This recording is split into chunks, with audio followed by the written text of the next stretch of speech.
Imagine this. Two cops approach a quiet woman at her son's medal ceremony, asking her to live not because she caused a scene, but because her shoes were scuffed and her coat was frayed at the edges. She didn't argue or raise her voice. She just stood there, clutching something small in her hand. In moments, the room froze. Conversations died. Champagne glasses hovered mid-sip. And the men in the backhoe, they weren't just guests, and they sure weren't happy. What was in her hand? Why did an entire ballroom of polished elites suddenly forget how to breathe? The answer cuts deeper than any speech about honor ever could. Stick around, because this story's about to unravel a truth you won't see coming.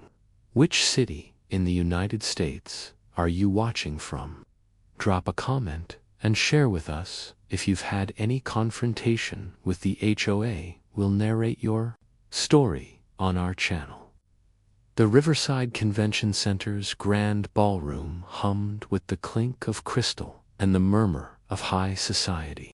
Chandeliers glowed, casting golden light over men in tailored suits and women in designer gowns, all gathered for the annual military honors ceremony, a glittering event where the city's elite toasted to heroes while soaking in their own glow. But as sunlight poured through the tall windows, a figure stepped into the doorway, jarringly out of place. Geraldine Mason, 45, stood there, her weathered hands clutching a crumpled envelope. Her graying hair was swept into a simple ponytail, her face etched with the weariness of juggling 3 jobs to survive. Her faded blue coat bore the scars of too many winters.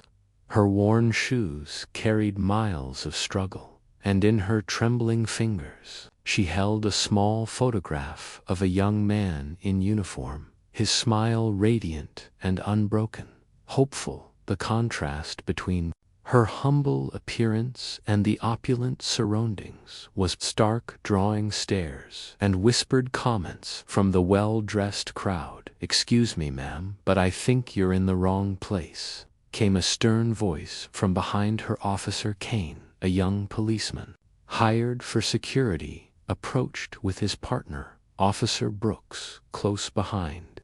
Kane was 28, tall and broad-shouldered, with the kind of confidence that came from believing he knew exactly who belonged where in the world. His uniform was crisp, his badge polished, and his attitude dismissive as he looked Cheryl up and down. "This is a private event for invited guests only. You'll need to leave." Cheryl's grip tightened on the envelope. "I have an invitation," she said quietly, her voice barely audible above the ambient chatter. My son is receiving an honor today." She held out the crumpled paper with shaking hands, but Kane barely glanced at it before shaking his head with a condescending smile.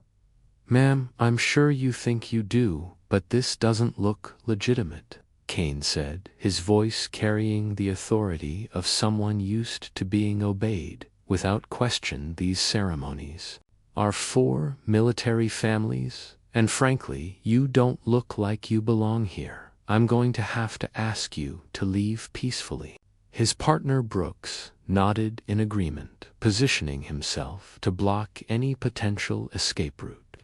From across the room, Tyler Blackwood noticed the commotion. The 40-year-old businessman had contributed significantly to the event. His construction company's logo prominently displayed on banners throughout the venue, dressed in an Armani suit that cost more than most people's monthly salary. Tyler had the kind of confidence that came from wealth and influence. He strode over with purpose, his Italian leather shoes clicking against the marble floor. "Officers, what seems to be the problem here?" he asked, though his tone suggested he already knew the answer and approved of their actions. "Sir, we're just removing someone who wandered in by mistake," Kane explained, his chest puffing with pride at having the attention of such an important man. She claims to have an invitation, but clearly there's been some confusion.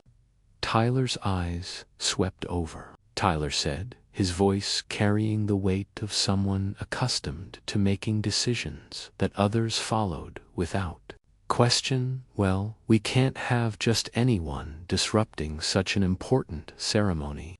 The families here have sacrificed enough without having to deal with this. He gestured vaguely at Cheryl, as if she were an unpleasant stain on an otherwise perfect day. Cheryl's hands began to shake more violently, but her voice grew stronger. "I am the mother of a hero," she said, looking directly at Tyler. Despite the intimidation in his gaze, "My son Jake Mason died fighting for this country, and I have every right to be here when he receives his honor." The words came out in a rush, desperate and fierce, but they only seemed to amuse the men surrounding her.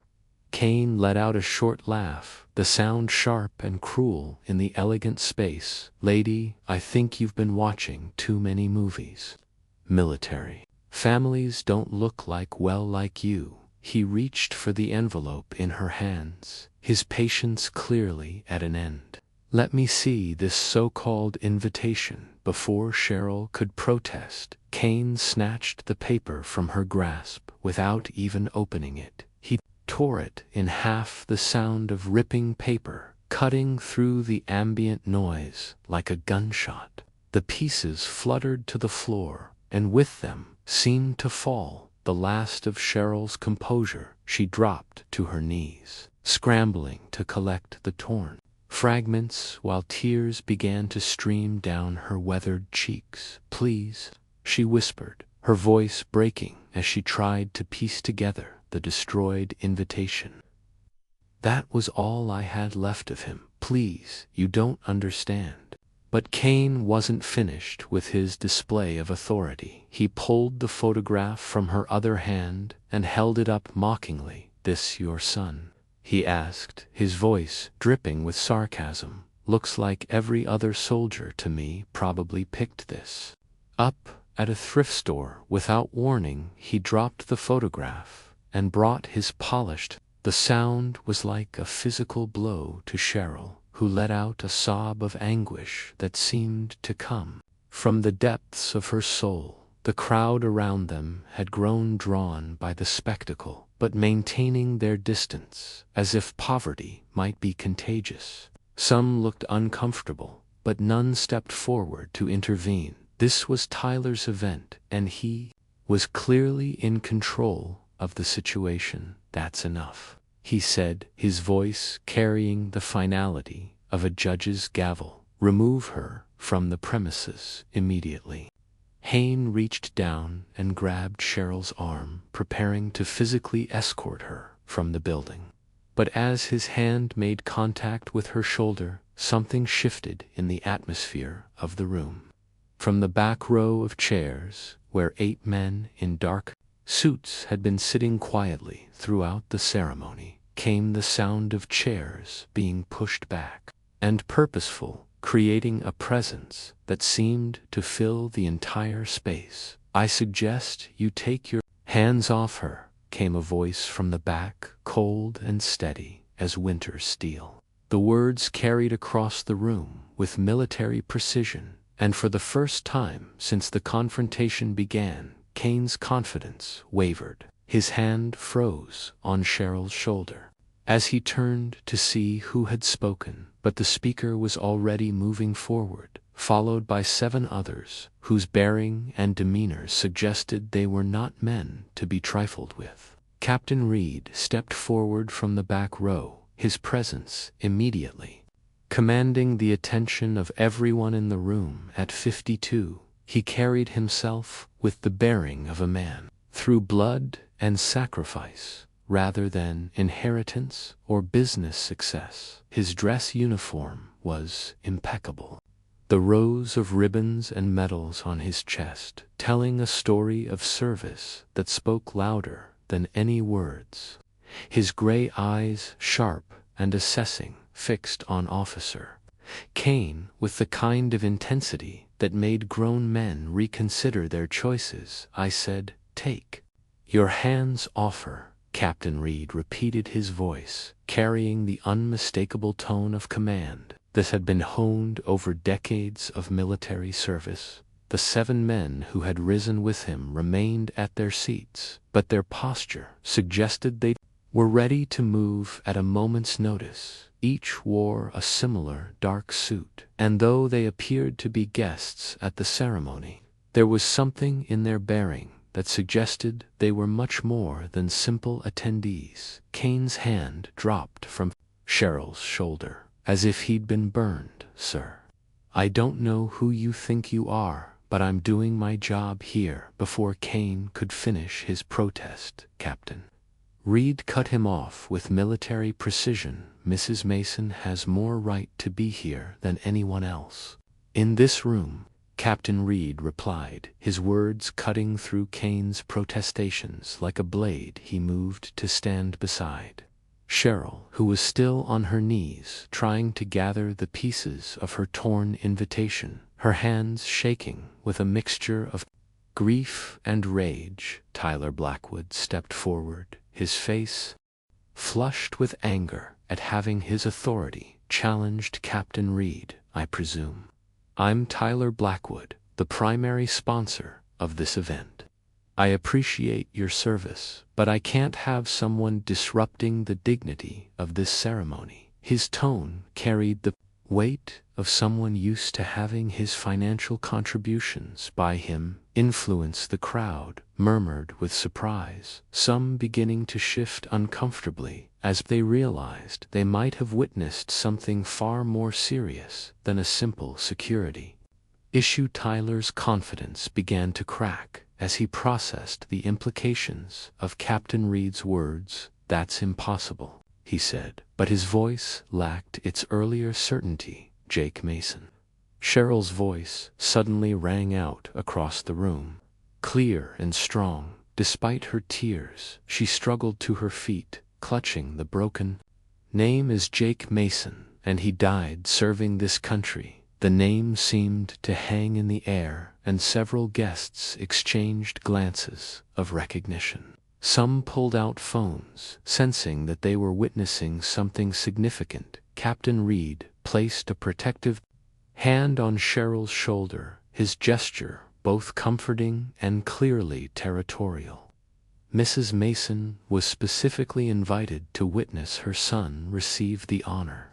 The room. "Anyone who thinks she doesn't belong here doesn't understand what real sacrifice looks like." Tyler's face was growing redder with each word, his carefully controlled facade beginning to crumble. The other guests were beginning to whisper among themselves, some beginning to look at Tyler with suspicion rather than respect. Kane and Brooks exchanged uncertain glances, suddenly unsure of their ground as the dynamic shifted rapidly.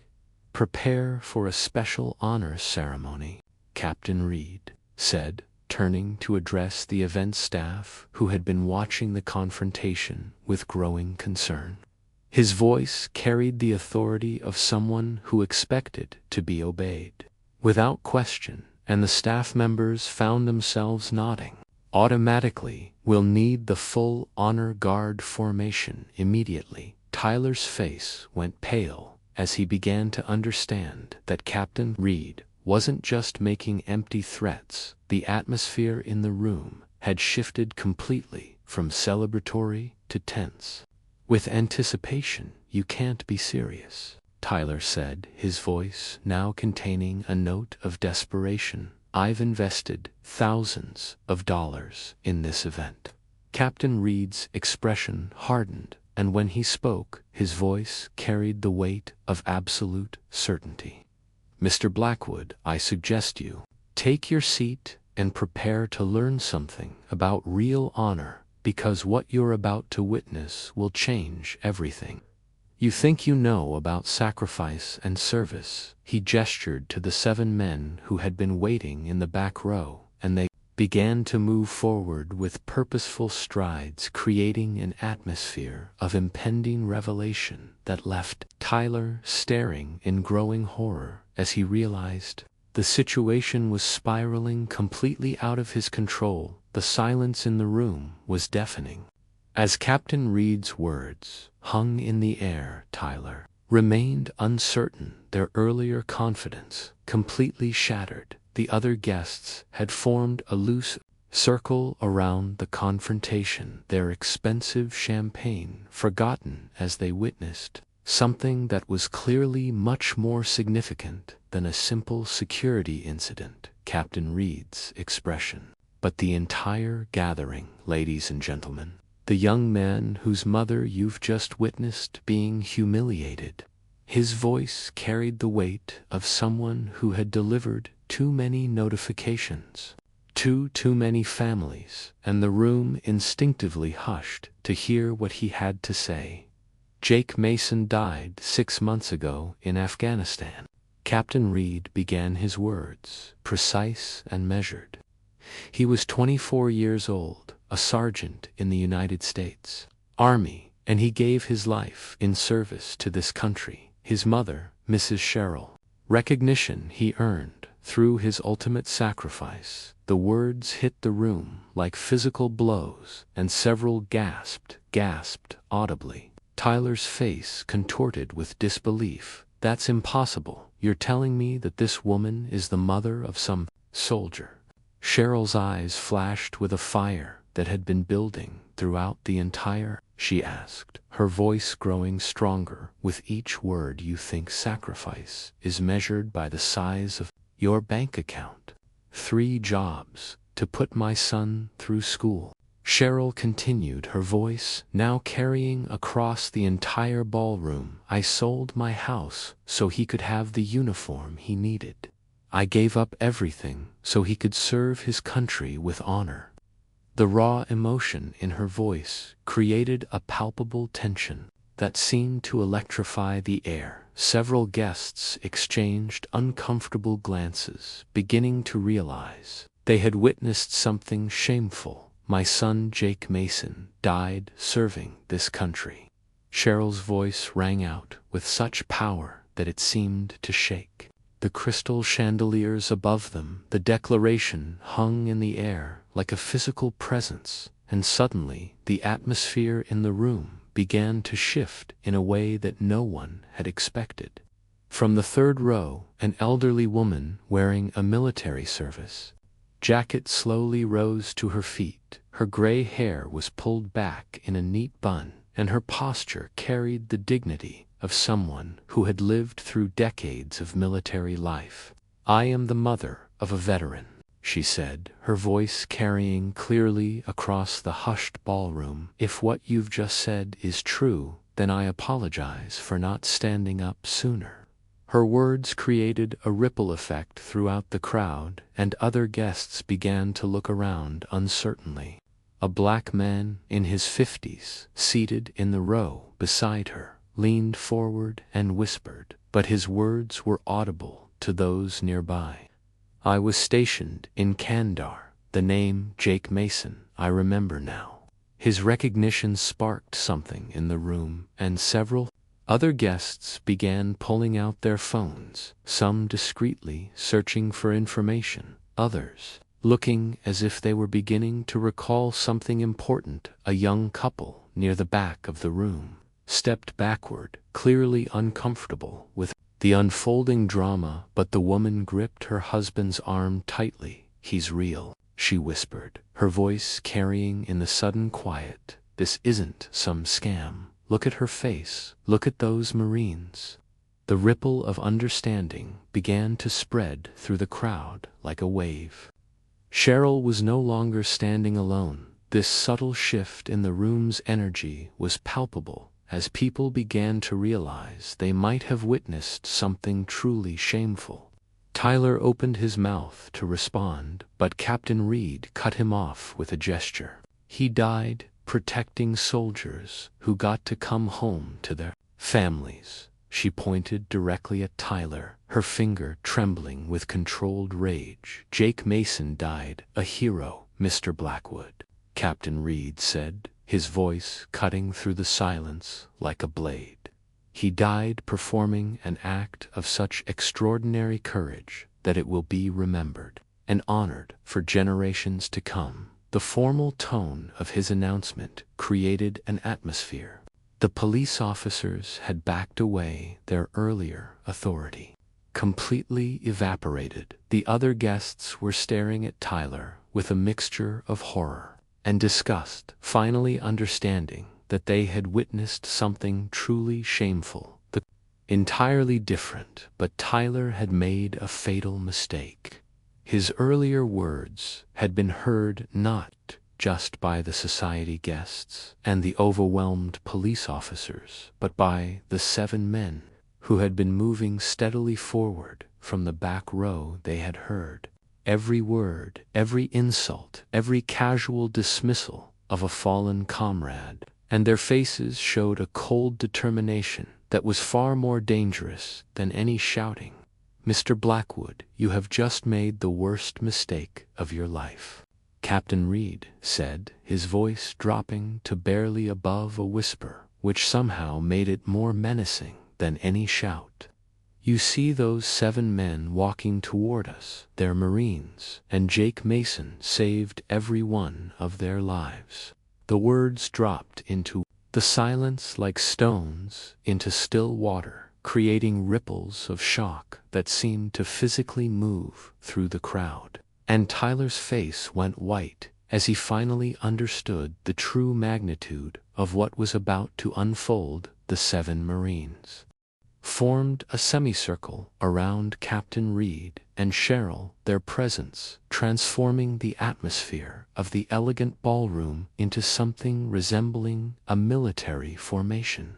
Each man stood at attention, their civilian suits unable to hide the bearing and discipline that had been ingrained through years of service. The lead Marine, a man in his early 30s, with a scar running along his left jawline, stepped forward and addressed the room with a voice that carried the weight of absolute authority. "Ladies and gentlemen," he began, his words clear and measured, "my name is Sergeant First Class Martinez, and these are my brothers. 6 months ago, we were part of a convoy that came under attack in the mountains of Afghanistan. We were outnumbered, outgunned, and trapped in a valley with no cover and no way out. By all rights, we should have died that day." His eyes swept across the room, taking in the faces of people who had never been closer to combat than a movie theater.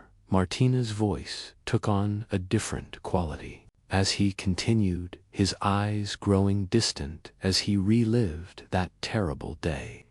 "We were pinned down in a narrow canyon, bullets cutting through the air inches above our heads. The sound was deafening.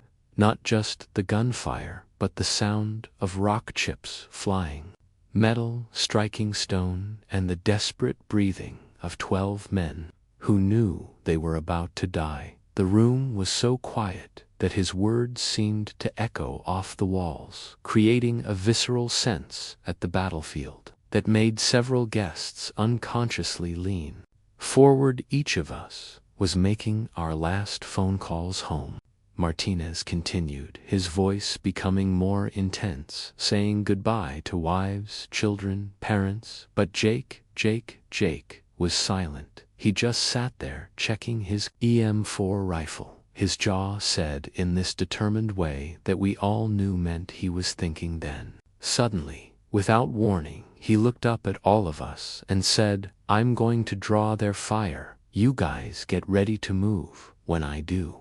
The Marine's voice cracked slightly, and he had to pause to compose himself before any of us could argue, before we could stop him. Jake vaulted over the boulder we were hiding behind. He started shouting, firing his weapon, making himself the biggest target possible. We could hear the enemy fire shifting toward him, hear the bullets striking the rocks around where he was moving. But that's when our door opened, That's when we had our chance to escape."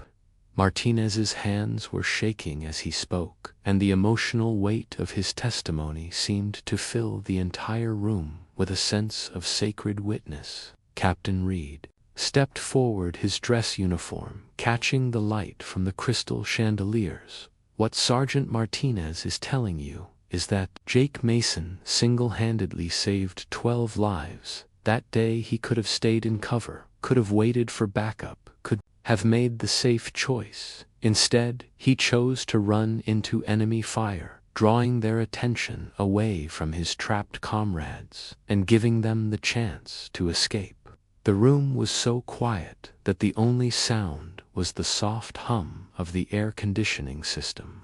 Tyler's face had gone from red to pale, his earlier confidence completely evaporated. 12 lives, he whispered, his voice barely audible. The implications were beginning to sink in, and he could feel the weight of every pair of eyes in the room, focused on him with growing contempt. "Jake Mason will be receiving the Medal of Honor today," Captain Reed announced, his words carrying the weight of ultimate recognition, the highest decoration our nation can bestow upon a service member. It's awarded only for conspicuous gallantry and intrepidity at the risk of life above and beyond the call of duty. The announcement seemed to reverberate through the room, and several guests audibly gasped at the magnitude of what they were hearing.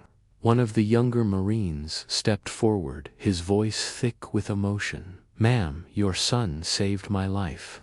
I was trapped under a burning vehicle, and Jake ran through enemy fire to pull me out. I have a wife and a baby daughter because of your son. They'll never know Jake, but they'll grow up knowing they owe their father's life to a true hero." Another Marine spoke up, his voice steady despite the obvious emotion behind his words. "Jake carried me 2 miles to safety after I was shot. He wouldn't leave me behind, even though staying with me put him at risk." The other Marines, one by one, added their stories, each a different version of the same truth. Jake had saved them all.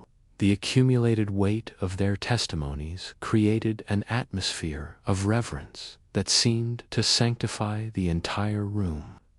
Captain Reed reached into his jacket and withdrew a folded piece of paper yellowed with age. "And where this is Jake's final letter home," he said, carefully unfolding the document. "He wrote it the night before the mission, knowing that he might not return." He handed the letter to Cheryl with the reverence of someone passing along a sacred relic. Cheryl's hands shook as she took the letter, her eyes scanning the familiar handwriting through her tears. "Dear Mom," she read aloud, her voice breaking with emotion. "If you're reading this, then I didn't make it home. But I want you to know that everything I did because you taught me what it means to be brave. You showed me that real courage isn't about being fearless, it's about doing what's right, even when you're scared." The silence in the room was complete, broken only by the sound of muffled crying from several of the guests. Even Officer Kane had removed his hat and was holding it respectfully. In his hands, his earlier arrogance completely gone. Tyler Blackwood stood frozen, his face a mask of horror, as he began to understand the full weight of what he had done. He had insulted not just any soldier, but a Medal of Honor recipient whose heroism had saved the lives of the very men now standing before him in judgment. From the back of the room, an 8th figure rose from his seat. Master Sergeant Williams was older than the others, perhaps in his late 40s, with silver threading through his dark hair and lines around his eyes that spoke of years of service. As he walked forward, the other Marines instinctively straightened. "I was Jake's squad leader," he said, his voice carrying the gravitas of absolute authority. "I was the one who held him as he died. His last words were, "Tell my mom I kept my promise. Tell her I was brave." The simple statement shattered whatever composure remained in the room, and Tyler Blackwood felt the crushing weight of having insulted the memory of such extraordinary heroism. The 8 Marines formed a perfect line in front of Cheryl, and as one they came to attention and rendered a flawless salute. The gesture was simple, but its meaning was profound. It was a recognition of her status as a Gold Star mother, a woman who had given her child to the service of her country. The salute was held for a long, reverent moment, and when they finally lowered their hands, there wasn't a dry eye in the room. A synchronized movement created a moment of such powerful symbolism that several guests began recording with their phones, understanding they were witnessing something historic. "Mrs. Mason," Captain Reed said, his voice carrying the formality of an official ceremony on behalf of a grateful nation, "I present to you the Medal of Honor awarded posthumously to your son, Sergeant Jake Mason, for conspicuous gallantry and intrepidity at the risk of his life above and beyond the call of duty." He held out a simple wooden box, its surface worn smooth by careful handling, the weight of its contents representing the highest honor America could bestow. Cheryl's hands trembled as she accepted the box, her fingers tracing the edges as if she could somehow feel her son's presence through the wood. "He was just my little boy," she whispered, her voice breaking with the accumulated emotion of months of grief and pride. "He was just my Jake, who wanted to help people." She opened the box with reverent care, and the medal caught the light from the chandeliers, its blue ribbon and star-shaped dallion seeming to glow with inner fire. The master of ceremonies, who had been standing frozen at his podium throughout the entire confrontation, finally managed to step forward. He lifted his microphone, clearly intending to restore some semblance of order to the proceedings. But when he opened his mouth to speak, no words came. His voice caught in his throat, overwhelmed by the magnitude of what he had witnessed. He lowered the microphone, his eyes filled with tears, and simply stepped back into silence. From the front row, a retired general in full dress uniform slowly rose to his feet. Without saying a word, he removed his cap and held it over his heart, his silver hair catching the light as he bowed his head in respect. The gesture was so profound, so completely sincere, that it seemed to ripple through the entire room like a wave of understanding.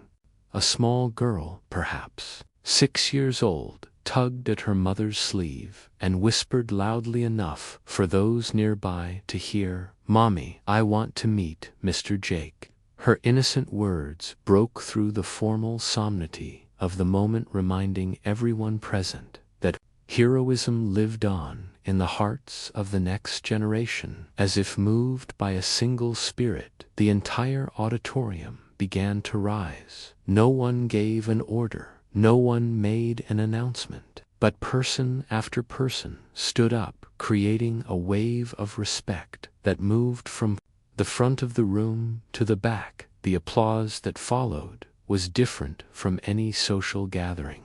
It was slow, rhythmic, deliberate, like the beating of a collective heart honoring a fallen hero. The crowd of society guests watched in complete silence, many of them beginning to understand that they were witnessing something far more important than any social event they had ever attended.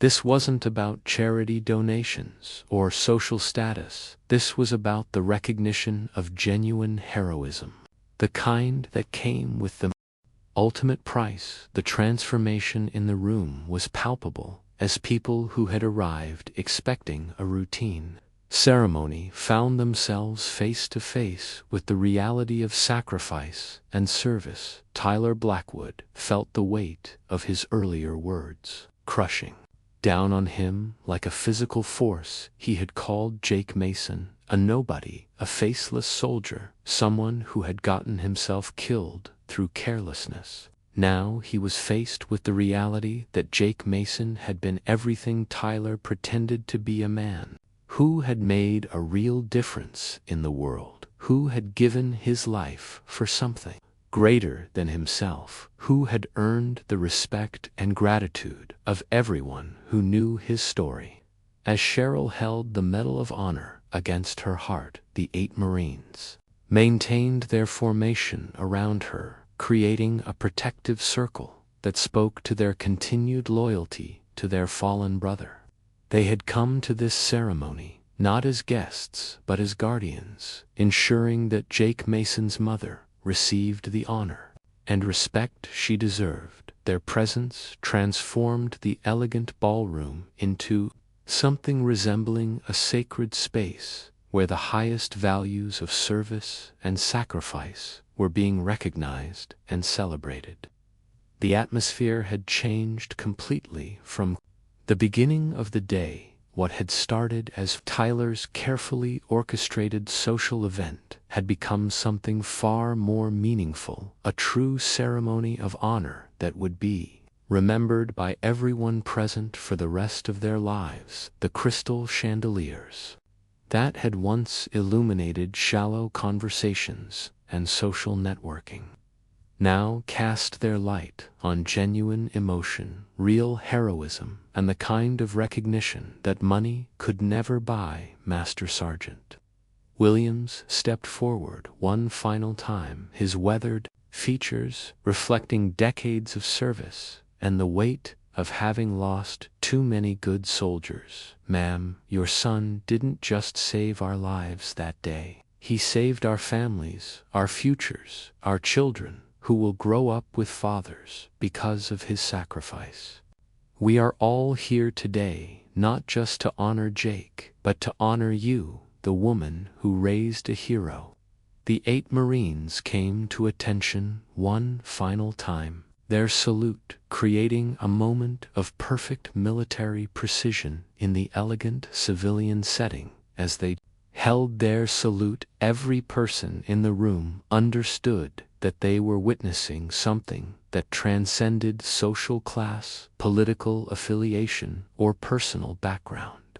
They were witnessing the recognition of the highest form of human courage and the deepest form of maternal sacrifice. And Tyler Blackwood realized that his wealth and influence meant nothing in the face of such authentic honor.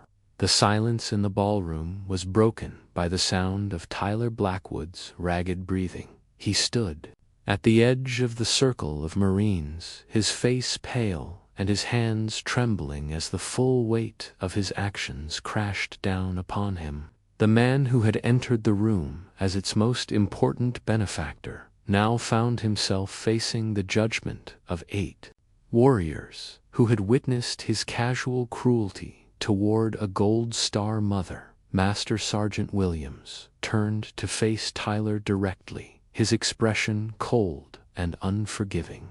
"Sir, you have 30 seconds to explain to Mrs. Mason why you felt it was appropriate to insult her son's memory and destroy her invitation to witness his posthumous Medal of Honor ceremony." His voice carried the quiet authority of someone who had faced enemy fire and emerged stronger, and Tyler found himself unable to meet the Marines' gaze. I didn't know," Tyler stammered, his usual confidence completely shattered. "I thought she was just, she looked like." He trailed off, realizing that any explanation would only make his actions seem more inexcusable. The truth was that he had made assumptions based on appearance and social class, and those assumptions had led him to commit an act of profound cruelty. "You thought she was just what?" demanded one of the younger Marines, his voice tight with controlled anger. "Just a poor Woman who didn't deserve to be treated with basic human dignity, just someone you could dismiss because she didn't fit your idea of what a military family should look like. The questions hung in the air like accusations, and Tyler found himself without any answer that wouldn't condemn him further. Gerald Mason, still clutching her son's Medal of Honor, looked up at Tyler with eyes that held no anger, only sadness. "My son died for you too," she said quietly, her voice carrying across the silent room. "He died protecting the freedom of every person in this country, including the freedom for people like you to make money and live comfortable lives. He never asked what you look like or how much money you had. He just did his duty." The words hit Tyler like physical blows, each one driving home the magnitude of his failure. He had spent his entire adult life believing that success was measured by material accumulation, but here was a woman who had lost everything that truly mattered and still possessed more dignity than he could ever hope to achieve. "Mrs. Mason," Tyler said, his voice breaking as he dropped to his knees in front of her, "I am the most foolish man who ever lived. I insulted your son's memory. I destroyed your invitation. I treated you with contempt when you deserved nothing but honor and respect. I have no excuse for what I did, and I don't deserve your forgiveness." The words came out in a rush, driven by genuine remorse and the crushing realization of his own moral failure. The 8 Marines maintained their formation around Cheryl, their presence both protective and intimidating. They had seen too many of their brothers die in service to their country to tolerate any disrespect toward the families of the fallen. Tyler's wealth and influence meant nothing to them. They measured men by their character and their willingness to sacrifice for others, and by those standards, Tyler had been found wanting. Officer Kane and Brooke stood at the edge of the group, their own shame evident in their posture. "Ma'am," Kane said, his voice barely above a whisper, "we failed in our duty today. We're supposed to serve and protect, but instead we served our own prejudices and tried to protect the wrong people. We're sorry, and we're going to make sure this never happens again." Captain Reed stepped forward, his expression grave. "Mr. Blackwood, your actions today have demonstrated a fundamental misunderstanding of what honor means. You've shown contempt for sacrifice, disrespect for service, and cruelty toward a grieving mother. The question now is what you intend to do about it." Ear remained on his knees, tears streaming down his face as he looked up at Cheryl. "Mrs. Mason, if you'll let me, I want to spend the rest of my life trying to make up for what I did today. I want to establish a foundation in Jake's name to help military families, to make sure that no Gold Star mother ever has to go through what you experience today. I know it can't undo what I did, but maybe it can prevent it from happening to someone else." Cheryl reached out and placed her hand on Tyler's shoulder, her touch gentle. "Despite everything he had put her through, Jake would want you to learn from this," she said softly. "He would want you to become a better person. That's what he died for, so that people could have the chance to be better than they were." Her forgiveness was complete and unconditional, but it came with a challenge that Tyler would carry for the rest of his life. The other guests in the room watched in stunned silence as Tyler slowly rose to his feet. Many of them had known him for years, had done business with him, had considered him a friend, but they had never seen him display genuine humility or remorse, and the transformation was both shocking and inspiring. "Ladies and gentlemen, Captain Reed announced, turning to address the full gathering. "We are here today to honor the memory of Sergeant Jake Mason, Medal of Honor recipient, and to recognize his mother, Mrs. Cheryl Mason, as a Gold Star mother who deserves our deepest respect and gratitude. I suggest we proceed with the ceremony that should have begun an hour ago." As if awakening from a dream, the crowd began to arrange itself for the formal ceremony. Tyler Blackwood took a seat in the back row, his head bowed. In shame and contemplation, Officer Kane and Brooks positioned themselves at the exits, but their role had changed from excluding unwanted guests to ensuring that the ceremony proceeded with the dignity it deserved, and at the center of it all, Cheryl Mason stood surrounded by 8 Marines who had pledged their lives to honor her son's memory, preparing to receive the recognition that had been too long delayed. The formal ceremony began with a solemnity that seemed to transform the very air. In the ballroom, the crystal chandeliers cast a warm, reverent glow over the assembled guests, who now sat in respectful silence, understanding that they were witnessing something far more significant than a typical social event. Captain Reed had taken his position at the podium, his dress uniform a stark reminder of the military precision and honor that had brought them all together. "Ladies and gentlemen," Captain Reed began, his voice carrying the weight of ceremony and tradition, "we gather today to honor the memory of Sergeant Jake Mason, a young man who embodied the highest ideals of military service and personal sacrifice. The Medal of Honor, which we present today, is awarded only to those who have displayed conspicuous gallantry and intrepidity at the risk of their life above and beyond the call of duty. Sergeant Mason's actions on that day in Afghanistan exemplified these qualities in their purest form. Gerald Mason stood at the front of the room, flanked by the 8 Marines who had become her honor guard. She had never felt smaller or more insignificant, yet paradoxically she had never felt more important. These men, these warriors, had arranged themselves around her, not as protectors, but as equals, recognizing her as someone who had given as much to her country as they had. Her son's Medal of Honor box rested in her hands, its weight seeming to grow with each passing moment. Sergeant Mason's final act of heroism saved 12 lives. Captain Reed continued, his words carrying to every corner of the now silent ballroom. He drew enemy fire away from his trapped comrades, providing them with the cover they needed to escape to safety. He knew that his actions would likely cost him his life, but he chose to act anyway, placing the lives of his brothers above his own safety. This is the definition of heroism in its purest form.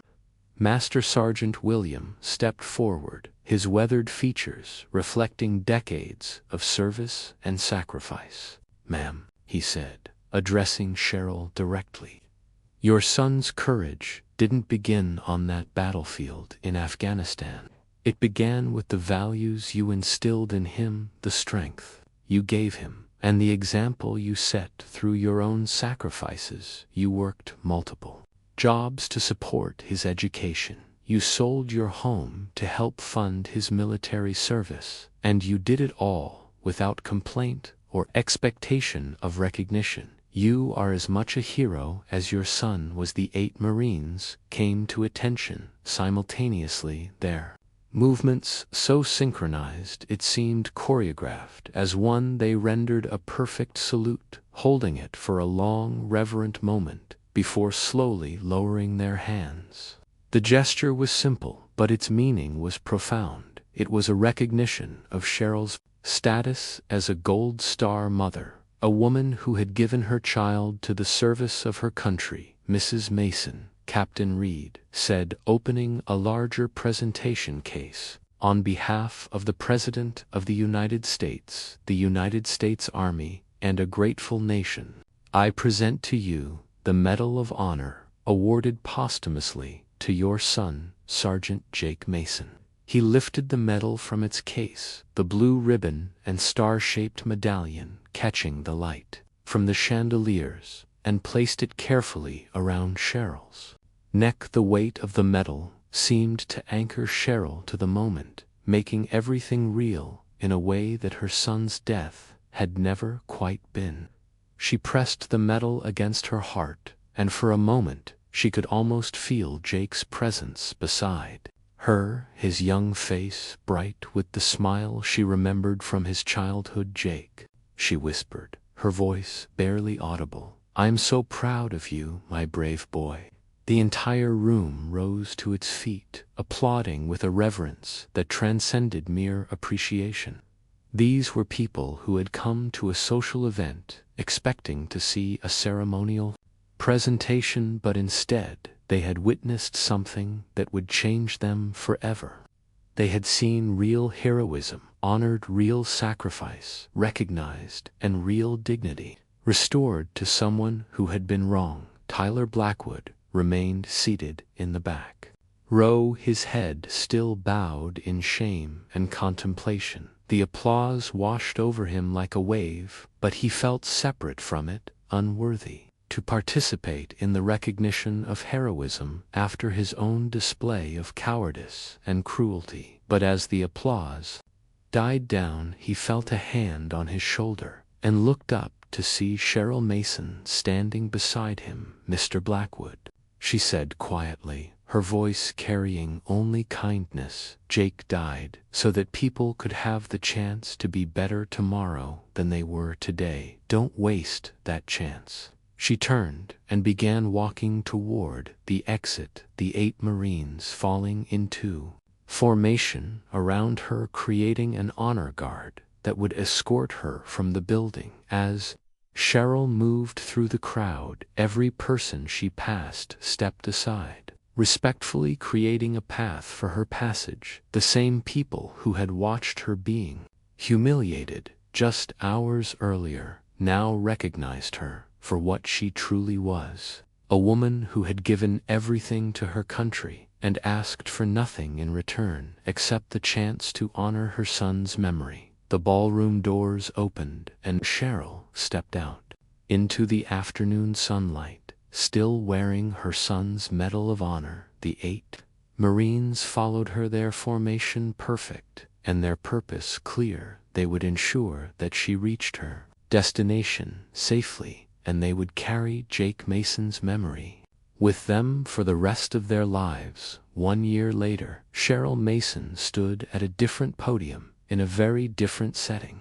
The auditorium of Lincoln High School in rural Alabama was a far cry from the crystal chandeliers and marble floors of the Riverside Convention Center, but the respect in the room was just as profound. She was here for the opening ceremony of the Jake Mason Scholarship Fund, a program that would provide educational opportunities for the children of military families who had lost parents in service to their country. "We don't have much," Cheryl said, her voice carrying clearly through the packed auditorium filled with students, parents, and community members.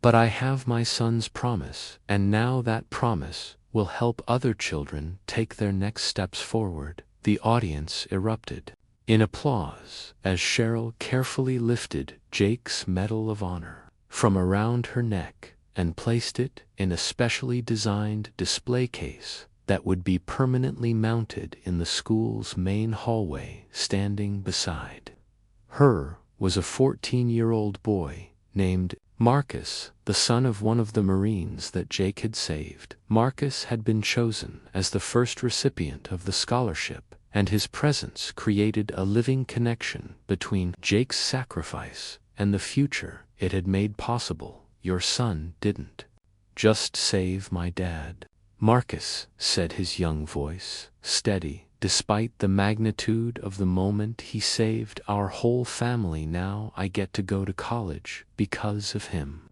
In the back of the auditorium, barely visible through the partially opened doors, Tyler Blackwood stood, watching the ceremony on a small monitor that had been set up for overflow seating.